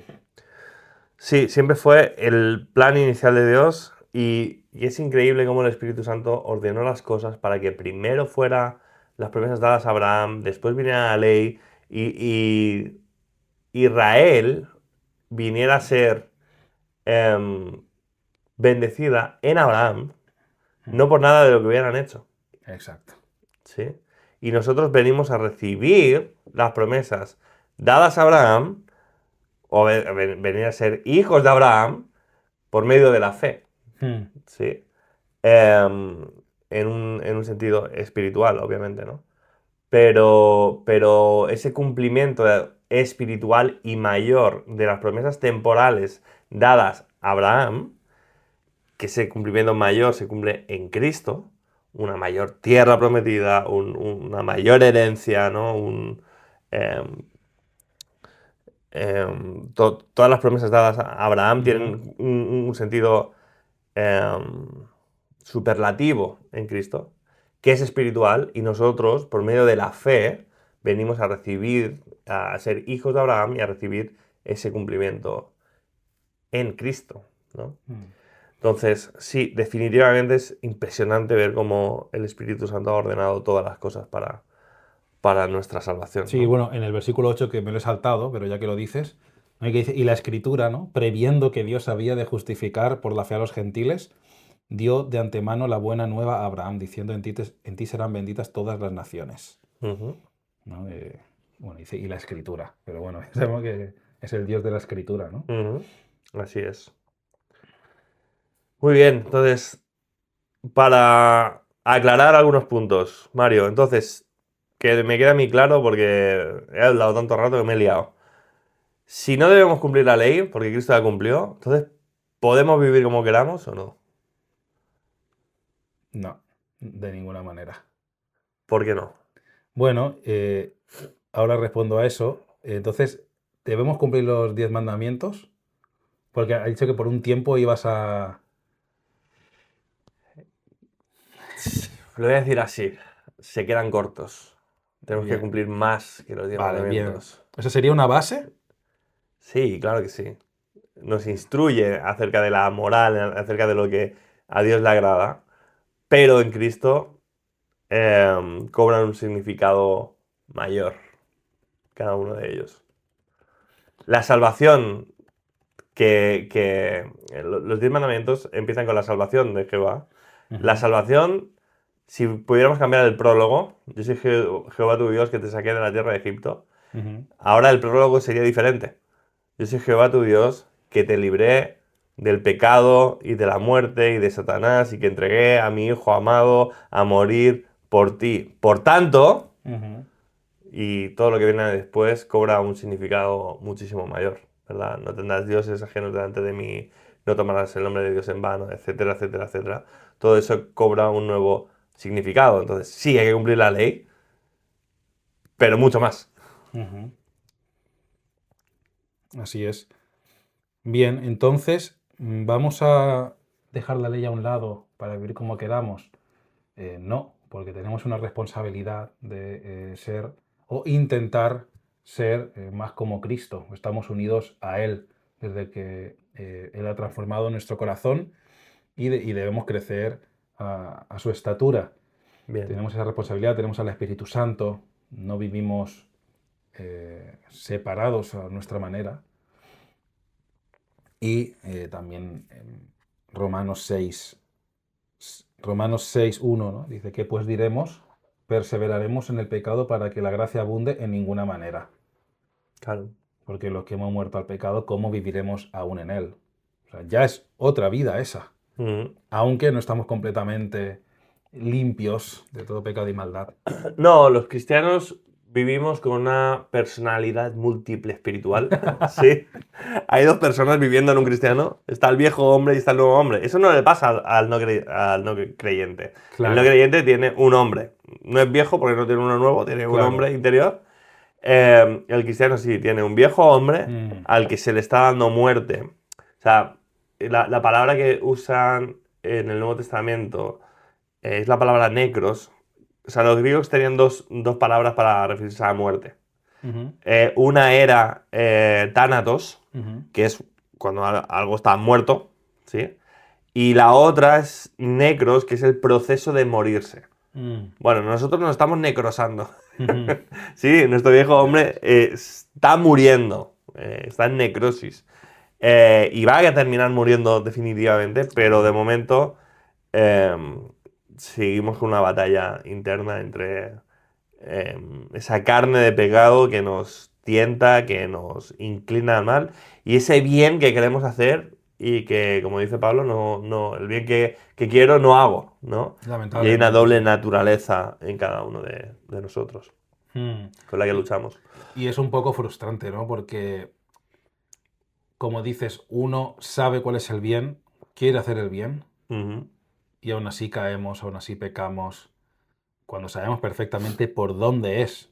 Sí. No es otra vez, no es falta de conocimiento, es falta de disposición del corazón, falta de desear más a Dios que las otras cosas por las que caemos y de abrazar ese evangelio. Genial. Entonces, otra vez vemos cómo el resultado, o el objetivo, mejor dicho, es abrazar el evangelio para poder descansar y poder pelear contra el pecado en nuestras fuerzas, es decir, lo que nosotros podemos hacer, pero descansando en que el Espíritu Santo y Dios van a hacer la obra, ¿no? Pero no quita nuestra responsabilidad. Muy bien. Entonces, ¿nos podemos deleitar en la ley del Señor, Mario? Nos podemos deleitar en la ley del Señor. Una vez que el Señor ha transformado nuestro corazón y entendemos el lugar de la ley, sí podemos deleitarnos en esa ley. Sí. Pues nos conduce al Señor, nos ayuda a gozar más de Él. Esa ley ha sido dada para nuestro bien. No es, y no hay que separar, como hemos dicho antes, las ordenanzas del Señor de su persona. Claro. Porque si tú quitas las ordenanzas del Padre Bueno, te quedas con una serie de reglas que no tienen sentido. Claro, yo creo que el deleite en la ley, o sea, el mayor deleite que tenemos en la ley es conocer al Señor por medio de la ley, por medio de su sabiduría en la ley, por medio de su carácter expresado en su ley, ¿no? Entonces, cuando hemos sido renovados y tenemos vida nueva, es entonces que adquirimos la capacidad para poder deleitarnos en la ley del Señor.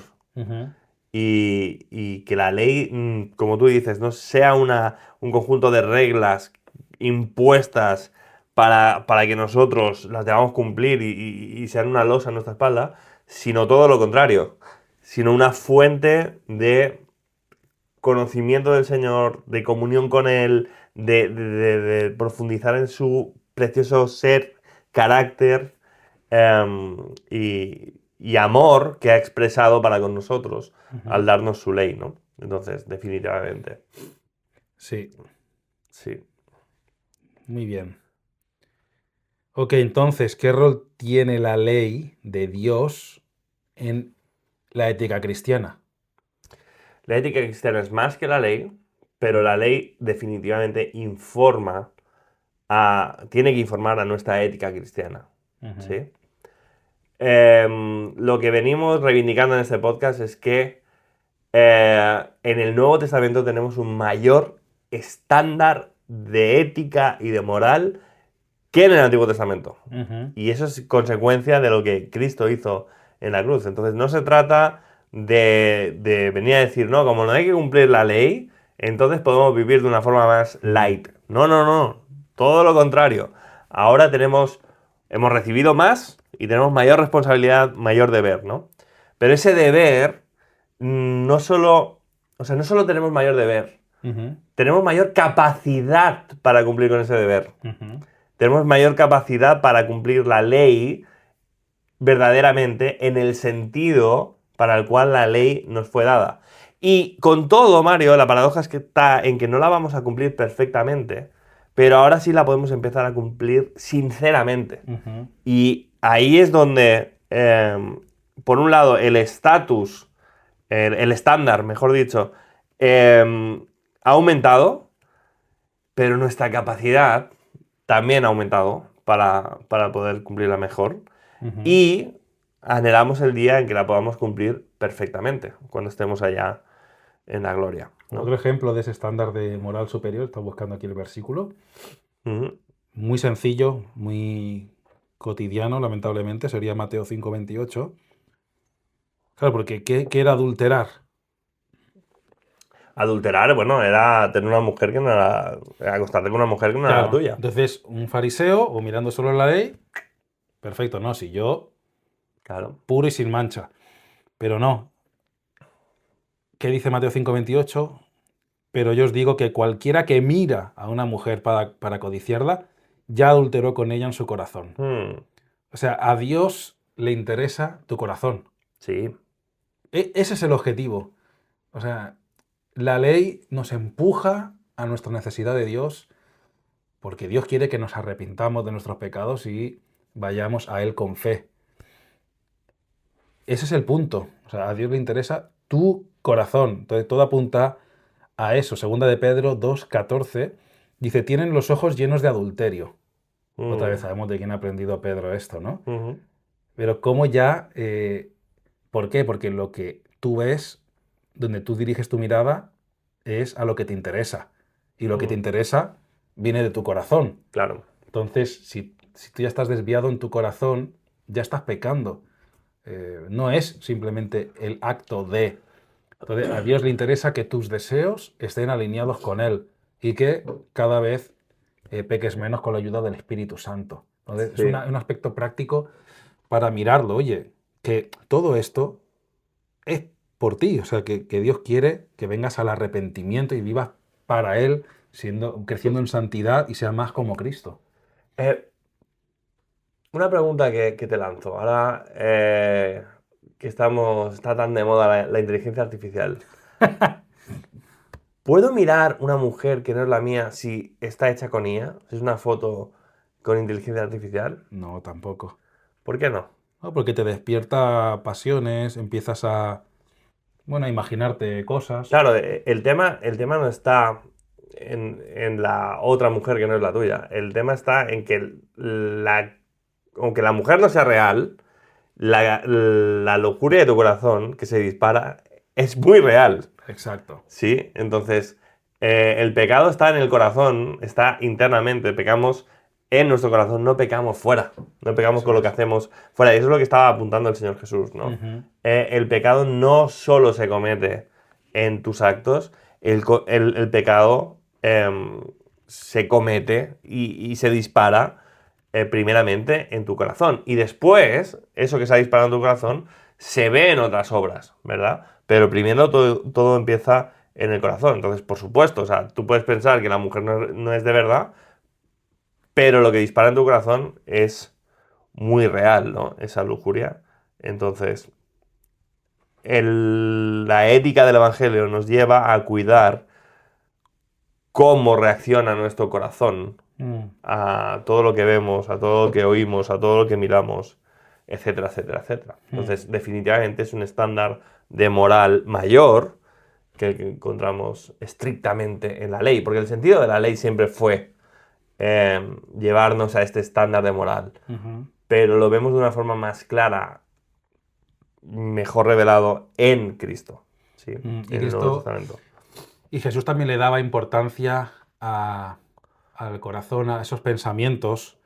No sé si me estoy desviando mucho, pero me encanta, siempre lo comento con mi mujer, y siempre lo remarco, cuando Jesús está con fariseos, o con gente, escribas, como Jesús, o versículos y conociendo Jesús los pensamientos de ellos, dijo, ¿por qué pensáis mal en vuestros corazones? O conociendo Jesús los corazones de ellos.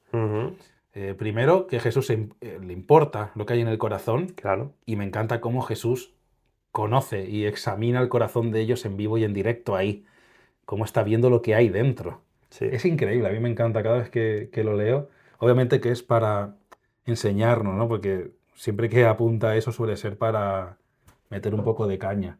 Sí. Pero cómo a Jesús le importa el corazón, porque de ahí mana la vida, de ahí salen los pensamientos, puede salir lo bueno también, y es lo que nos dirige en nuestra vida. ¿Dónde estaba el corazón del joven rico? ¿No? Estaba en las riquezas, no estaba depositado en Dios.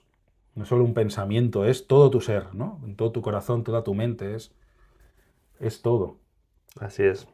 Entonces, un pasaje, antes de pasar a la recomendación de libros, no sé si quieres añadir algo más. No, está bien. Pero Mateo capítulo 5, versículo 17, un poquito para traer la conclusión, ¿no?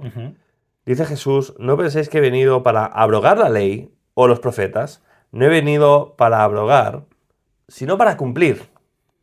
Porque de cierto os digo que hasta que pasen el cielo y la tierra, ni una jota ni una tilde pasará de la ley hasta que todo se haya cumplido. Y Jesús cumplió la ley. Dijo, tetelestai, ¿no? Consumado es. De manera que cualquiera que quebrante uno de estos mandamientos muy pequeños, y así lo enseña a los hombres, muy pequeño será llamado en el reino de los cielos, mas cualquiera que los haga y los enseñe, este será llamado grande en el reino de los cielos. Porque os digo que si vuestra justicia no fuere mayor que la de los escribas y fariseos, no entraréis en el reino de los cielos. Y aquí vemos la paradoja. Cristo dice que nada va a dejarse de cumplir, pero que a Él al mismo tiempo ha venido no para abrogar, sino para cumplir. Y una vez está cumplida, nos llama a un estándar de moral mayor. Así que nosotros enseñamos los mandamientos, obedecemos los mandamientos y buscamos un estándar mayor que el de los escribas y los fariseos, porque el Evangelio nos impulsa a eso. Aun cuando la ley está cumplida, aun cuando yo sé que mi posición en Cristo no cambia en base a mi obediencia a la ley, yo voy a buscar agradar a Dios de la mejor forma que pueda para simplemente ser agradecido con lo que Dios ha hecho por mí en mi vida, ¿no? Y ese es el punto. Y si la gente piensa que por ellos mismos no pueden, están en lo cierto. Correcto. Correcto, o sea, no puedes por ti mismo. Entonces, el mensaje para los que ya estamos en el Señor, descansa en el Señor. descansa en él. El Evangelio, como ya se ha dicho, no es la entrada, o no es solo la entrada al reino de Dios, a ser un hijo suyo. Necesitamos el Evangelio cada día. Necesitamos venir al Señor cada día, porque por nuestras fuerzas no vamos a poder. Necesitamos que Él use su Espíritu Santo y a través del Espíritu Santo en nosotros nos transforme, nos impulse, nos ayude a ir mortificando ese pecado y que también nos ayude a gozar de las cosas buenas que Sí, Él claro. nos da. No solo es ver nuestro pecado, que muchos, si no todos, sabemos, ¿no? Porque nos conocemos bien, pero también para disfrutar las cosas buenas que el Señor nos da, poder disfrutarlo. Entonces, ir a Cristo en arrepentimiento y fe, no solo para salvación, sino para perdón diario, para crecer en Él, crecer en santificación. Qué bien. Muy bien. Muy bien. Vamos a pasar entonces a recomendar unos libros, como siempre. Samu, ¿por qué no empiezas tú esta vez? Que creo que siempre empiezo yo. Venga, vamos a ello, ¿no? Venga. Tengo 4 libros para recomendar. Uh. El primero de todos, Los 10 mandamientos de Thomas Watson, un puritano, siglo XVII. Este libro lo tenemos por Estandarte de la Verdad. Es una colección de 3 libros, realmente. Tiene el primer tomo, que es Tratado de Teología, que es un comentario a la Confesión de Fe de Westminster. Tiene este, que es el segundo, que son los 10 mandamientos, y después tiene un tercer libro, que es un comentario al Padre Nuestro. Teología puritana, exquisito. O sea, leer a los puritanos es como leer algo que fue escrito para leerse en voz alta. Está lleno, petado de ilustraciones, de referencias poéticas. Es a nivel de oratoria, prácticamente es precioso. Y la profundidad espiritual que tenían los puritanos es una pasada. A mí me sorprende cómo conectan tan bien la Biblia en el 1600, porque nosotros ahora para hacer sistemática tenemos tochos de teología sistemática, ¿verdad? Tenemos software incluso con el Logos, puedes encontrar referencias muy fácil, tenemos concordancias, etcétera. Pero cómo conocían la escritura, cómo la dominaban para escribir como escribían, es una delicia, ¿no? Y este autor, en este libro, trata, por supuesto, acerca de la ley, son los 10 mandamientos, ¿no? Pero me encanta la introducción. La introducción, que son 4 capítulos o 4 puntos de introducción. La introducción son 79 páginas, que nadie se me asuste. Pero está muy relacionada con lo que hemos tratado hoy en el podcast, ¿sí? Habla de la obediencia, habla del amor, habla del el prefacio de los mandamientos y la comprensión apropiada de la ley. Con esto, Thomas Watson ya ha hecho un buen resumen de lo que hemos comentado hoy aquí. Obviamente con su teología y con las diferencias que pueda tener con nosotros, o nosotros con él, mejor dicho. Pero la verdad que es una pasada y súper disfrutable. Gracias, Samu. Voy a enviar un mensaje, si me permites, a Estandarte de la Verdad, porque obviamente nos escuchan. Por favor, reimprimid el Tratado de Teología. No lo encontraste, ¿verdad? Que te lo recomendé. El primer volumen. No está en ninguna parte. Si eres una librería, si eres un particular que me lo quiere vender a un precio justo, por gracia, Estandarte de la Verdad, imprimid estas obras maestras, porque de verdad no encuentro el Tratado de Teología y lo necesito. Muy bien. Yo te lo prestaré cuando ya, lo relea. Sí, pero bueno, siempre es esa sensación de que tiene que volver, ¿no? Tiene que volver. A su dueño. Sí. Pero bueno, venga, siguiente, a ver, ¿qué tienes? Muy bien, después quería compartir este librito pequeño de 9 marks, de 9 marcas, llamado El Evangelio. Esto forma parte de una serie que se llama Edificando Iglesias Sanas. Entonces, el autor Ray Ortlund, no sé si lo he pronunciado bien, nos invita a ver y a meditar cómo el Evangelio tiene que ir de la mano con una cultura del Evangelio, ¿sí? Cómo el Evangelio en el sentido de la doctrina del Evangelio y la cultura del Evangelio en la Iglesia tienen que estar conectadas, ¿no? Entonces no puedes tener la doctrina del Evangelio sin la cultura del Evangelio, porque es estéril. No puedes tener la cultura del Evangelio sin la doctrina del Evangelio, porque es frágil y aparte es una herejía. Pero si tienes la doctrina del Evangelio y la cultura del Evangelio, todas las implicaciones a las cuales nos lleva el Evangelio, eso es poder de Dios, ¿sí?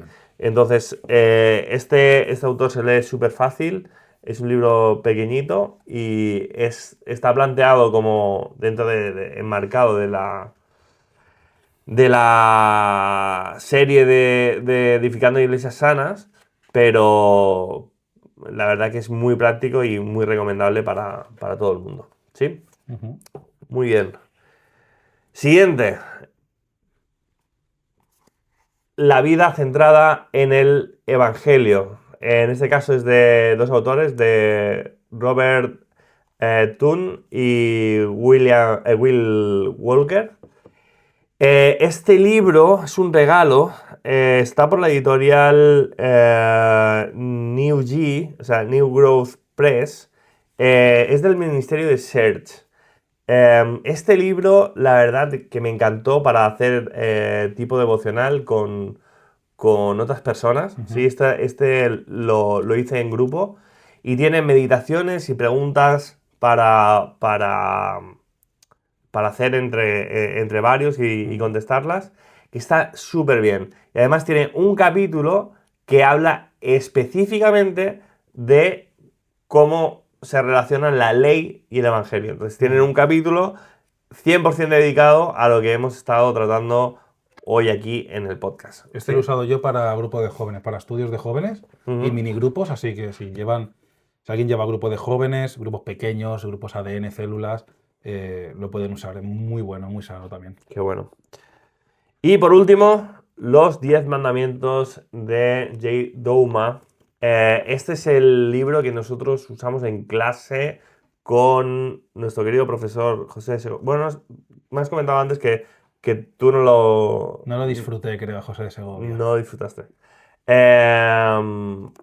Este es un libro muy recomendable donde nos introduce el autor a la ética cristiana partiendo de los 10 mandamientos, ¿no? Entonces los 10 mandamientos son la base para bueno, cubrir todo lo que el autor quiere compartir acerca de la ética, ¿no? La verdad que cubre muchísimos temas, entra en temas difíciles de la ética muchas veces y los resuelve y se moja, entonces parte como del mandamiento para hablar de todo lo que es el tema en general y la verdad que es muy recomendable este autor también. Lo tenemos en libros de desafío, ¿sí? Y la verdad que una súper recomendación. Qué bueno, pues yo voy a recomendar solo uno. Bueno, en verdad son dos, pero el dos es un poco extra. Venga. Bueno, obviamente siempre tenemos la confesión, esto ya de base. Ok, el libro de Michael Reeves que me ha fascinado lo tengo en inglés, pero es Fariseos Evangélicos. Wow. Y el Evangelio como la cura para la hipocresía de la Iglesia. Este es un librazo y doy gracias a Editorial Andamio que lo ha traído en español. Bien. Bueno, mucho de lo que he compartido en mis notas es de este libro. Me encanta Michael Reeves porque te habla al corazón, siempre te predica el Evangelio, te habla de una manera humilde, muy entendible.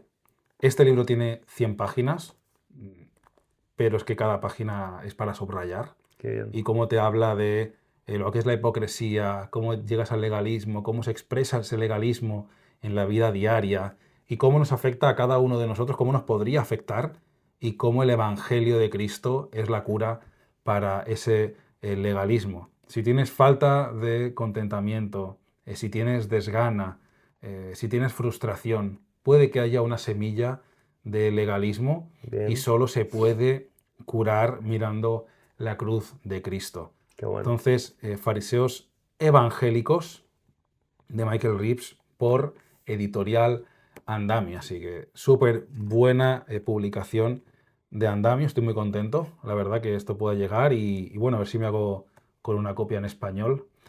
Lo tengo en inglés porque lo adquirí en inglés primeramente. Y si quieres aprender inglés, si quieres aprender vocabulario cristiano avanzado, este es tu libro porque, wow, casi en cada página hay palabras que he aprendido. Pero la verdad que ahí se ve como Michael Reeves es muy letrado, le gusta mucho leer. Entonces, todo ese vocabulario, supongo que para el que es nativo lo va a entender perfecto todo, ¿no? Pero sí, claro, para nosotros Cuesta. cuesta un poquillo. Cuesta. Pero no, súper bien. Por contexto, muchas palabras. Entonces entiendo que no hay recomendación de Arcis Sproul por primera vez en el podcast. Ha habido gente, y con gente es más de una persona, Sí, que ha dicho como que, oye, ¿siempre va a haber algo de Arcis Sproul? Pues sí, tengo algo para vosotros. Librazo. Qué buena pregunta. De Arcis Sproul. Respuestas a más de 300 preguntas frecuentes sobre la vida y la fe. Bueno, este es un poco comodín, lo uso como comodín para recomendar algo de Sproul, porque aquí seguro que hay algo de la ley. Hombre, seguro, con 300 preguntas, más lo será. Son más de 400 páginas. Este libro muy especial por varios motivos. Creo que este es el libro con el que conocí a Sproul. Yo. Venía de otro libro de preguntas y respuestas, nada más convertirme. Y bueno, estos libros me encantaban, ese tipo. ¿Por qué? Porque recién convertido, uno tiene muchas dudas. Claro. Y que haya un libro que te va respondiendo es como que es muy satisfactorio. ¿Vale? No lo tiraría tanto como la dopamina, no sería como un libro TikTok, tampoco lo quiero catalogar como eso. Pero wow, muchas preguntas respondidas en una página. Me gustaba mucho. Se me quedó corto ese libro, era muy finito, creo recordar. Y luego cuando vi un libro con más preguntas respondidas, mucho más gordo, dije, no, este es mi libro. Claro. Y claro, ahí descubrí al maravilloso Arcis Sproul, donde aquí, en este libro, se recogen las preguntas y las respuestas del programa Pregúntele a Arci, ¿vale?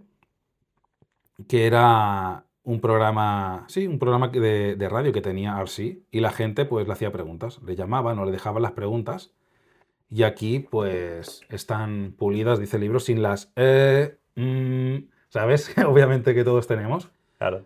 Y muy bien, o sea, Arci respondiéndote preguntas, a preguntas complicadas. También hay de ética y teológicas, la verdad, súper recomendable. Y mi mujer también es el primer libro que leyó de Arci. O sea, los dos conocimos a Arci, o al menos el primer libro, con este. Y me encanta. Qué buena pregunta de Arcis Sproul, publicado por Tyndale y recomendado por Jerry Bridges y James Boyce. Su querido James Boyce, gran amigo de él. Bien, pues lo uso como comodín este. ¿Qué te parece? Bueno, me parece que has hecho eisegesis una vez más. Has metido un libro aquí que no tocaba, pero... ¿Podré aguantar todos los podcasts con algún libro? Ahora, no sé cuánto más resiste tu librería. ¿Tendré que tirar de artículos luego? Tendrás que tirar de artículos, no, tienen que ser libros. De vídeos. O de comentarios. ¿Tengo algún comentario por ahí de él? O sea, te veo sacando la Biblia de estudio. Sí, no. Hay que hacer eisegesis de Sproul. Nada, obviamente lo hacemos en broma, ¿no? Con ese tono humorístico, pero, claro que sí. Pero porque nos encanta y bueno, muy sano.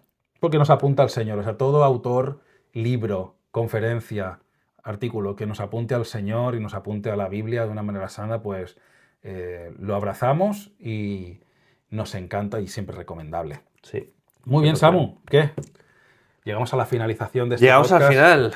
Hemos sobrevivido. Estoy cansado con ley que aprieta al hombre, porque es un temazo este, ¿eh?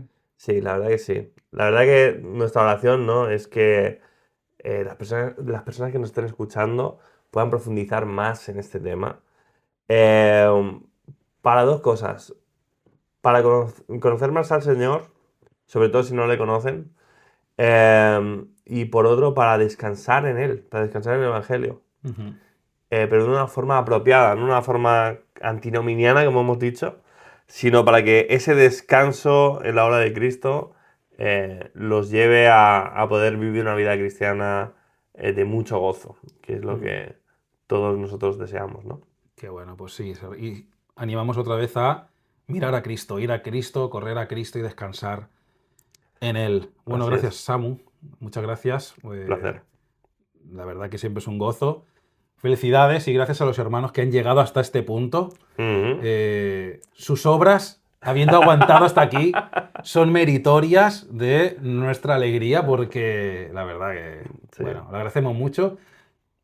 Like, suscribirse, todas esas cosas, buenas puntuaciones, comentarios. Sí. Comentarios. Comentar qué temas les gustaría, porque estamos huérfanos de temas. Puede ser que a día de hoy no sepamos de qué va a ir el próximo podcast. Bueno, algunos dirían que el espíritu lo revele o lo que sea, pero lo puede revelar a través de vosotros. Entonces, ¿qué temas queréis que comentemos y charlemos en el podcast? Dejadlo en comentarios, alguna duda, alguna aportación. Y ya sabéis que estamos ahí comentando y charlando con vosotros. Así que gracias, Samu, y gracias al Señor. Claro que sí. Y nos vemos en el siguiente vídeo. Hasta Chao. luego. Chao, chao.